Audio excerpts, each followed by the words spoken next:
జిల్లా ఒంటిమిట్టలో దారుణం జరిగింది. వైసీపీ నాయకులు తమ పొలాన్ని కబ్జా చేయడంతో ఫ్యామిలీ మొత్తం సూసైడ్ చేసుకున్నారు.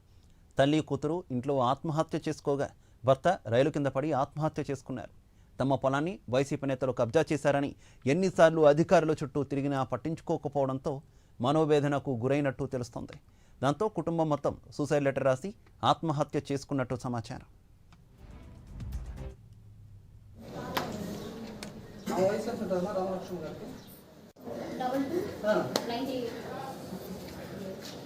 వీళ్ళ అమ్మాయి ఏంటమ్మా? సుబ్బారావు వాళ్ళ అమ్మాయి. నేనైతే లేదు. వీళ్ళ ఫ్యామిలీ ఈ రూమ్ ఇంట్లో ఉంటాను.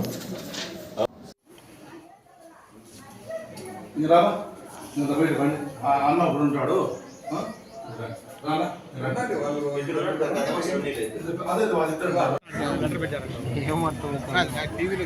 అవి మీ కట్టాల్సి 1 2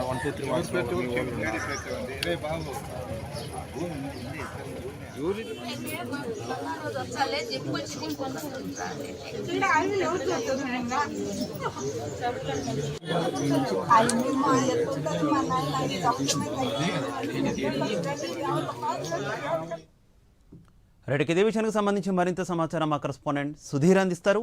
సుధీర్, గుడ్ మార్నింగ్ శివ.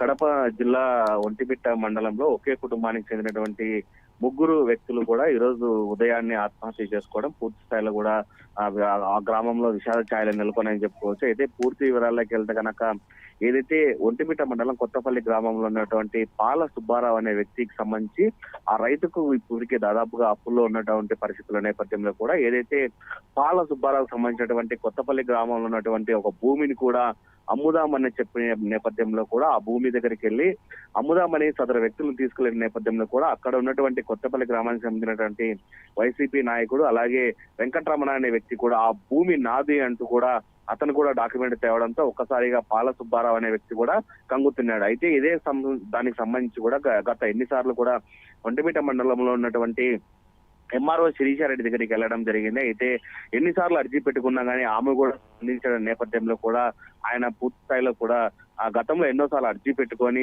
ఈ భూమి నాదంటూ కూడా శిరీషారెడ్డికి అర్జీలు పెట్టుకోవడం జరిగింది. అయితే అధికార పార్టీ ఉండడంతో కూడా అటు వెంకటరమణ అనే వ్యక్తి కూడా ఈ భూమి తనదు అంటూ కూడా ఆ ఫోర్జరీ డాక్యుమెంట్ తీసుకొని వచ్చి ఆ భూమి తనదంటూ కూడా కబ్జా చేసుకోవడం జరిగింది. అయితే పూర్తి స్థాయిలో అప్పులు ఎక్కువ కానున్న నేపథ్యంలో కూడా ఏమి చేయాలని దిక్కు తెచ్చిన పరిస్థితుల్లో కూడా ఒకే కుటుంబానికి సంబంధించినటువంటి ముగ్గురు వ్యక్తులు కూడా ఈ రోజు బలవనానికి పాల్పడ్డారు. అయితే పూర్తి స్థాయిలో చూసుకుంటే కనుక ఒంటిమిట్ట మండలం కొత్తపల్లి గ్రామంలో చూసుకుంటే కనుక ఇంటిలో భార్య అలాగే కూతురు కూడా బలవనానికి పాల్పడ్డారని చెప్పుకోవచ్చు. అలాగే ఒంటిమిట్ట మండలానికి సంబంధించినటువంటి రైల్వే స్టేషన్ సమీపంలో కూడా ఏదైతే పాల సుబ్బారావు అనే వ్యక్తి కూడా అక్కడ రైలు కింద పడి ఆత్మహత్య చేసుకున్నాడు. అయితే సంఘటనా స్థలానికి పోలీసులు చేరుకున్నారు. అయితే ఈ సంఘటనా స్థలంలో కూడా ఒక సూసైడ్ నోట్ దొరికింది. ఆ సూసైడ్ నోటు ఆధారంగా చూసుకుంటే కనుక ఏదైతే వెంకటరమణ అనే వ్యక్తి తన భూమిని కబ్జా చేశాడని చెప్పి అతను పూర్తి స్థాయిలో శిక్షించాలని చెప్పి కూడా ఆ లేఖ దొరకడం జరిగింది. దీనిపైన పోలీసులు కేసు నమోదు చేసి దర్యాప్తు చేస్తామని చెప్తున్నారు. ఏదేమైనా సరే ఇప్పటికే ఒంటిమిట్ట సిఐ పురుషోత్తం రాజు కూడా సంఘటనా స్థలానికి చేరుకొని దానికి సంబంధించినటువంటి వివరాలను సేకరిస్తున్నారు. దాని తదుపరి కూడా కేసు నమోదు చేస్తామని చెప్పి పోలీసులు చెప్పిన పరిస్థితి అక్కడ ఉంది శివ. Okay, thank you.